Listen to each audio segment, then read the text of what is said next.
এর বিভিন্ন বগিকে চলন্ত পতিতালয় হিসেবে ব্যবহার করছে আউটসোর্সিং ঠিকাদার প্রতিষ্ঠান এসএ কর্পোরেশনের কর্মীরা।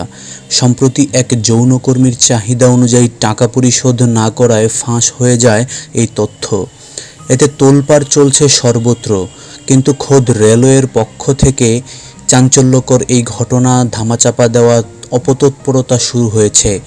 এতে হতবাক বিশ্লেষকরা। বিষয়টি নিয়ে অভিযুক্ত প্রতিষ্ঠানের বক্তব্য পাওয়া না গেলেও ঠিকাদারের পক্ষেই সাফাই গাইলেন রেলওয়ে পূর্বাঞ্চলের জিএম নাজমুল ইসলাম। গেল ২৬ জুন সিলেট থেকে চট্টগ্রামগামী উদয়ন এক্সপ্রেসের একটি কেবিনের চিত্র এটি। ট্রেনটির ক্যাটারিং সার্ভিস বা খাবার সরবরাহে নিয়োজিত প্রতিষ্ঠান এসএ কর্পোরেশনের ৪ কর্মী এক নারীর সঙ্গে অনৈতিক সম্পর্কে রত। শুরুতে বিষয়টি ধর্ষণ বলে প্রচার পেলেও পরে তদন্তে বেরিয়ে আসে আসল রহস্য। অভিযোগ রয়েছে, ঠিকাদারি প্রতিষ্ঠান এসএ কর্পোরেশনের কর্মীরা বিভিন্ন ট্রেনের কামরাকে চলন্ত পতিতালয় হিসেবে ব্যবহার করেছে দীর্ঘদিন।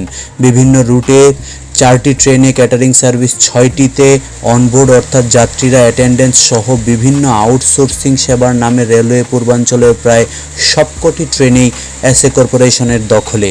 চাঞ্চল্যকর এই ঘটনার পর লোক দেখানো ক্যাটারিং সার্ভিস স্থগিত করলেও অন্যান্য সেবার নামে সবকটি ট্রেনে দাপিয়ে বেড়াচ্ছে বিতর্কিত এসএ কর্পোরেশনের কর্মীরা। এতে নিরাপত্তাহীনতায় ভুগছে যাত্রীরা।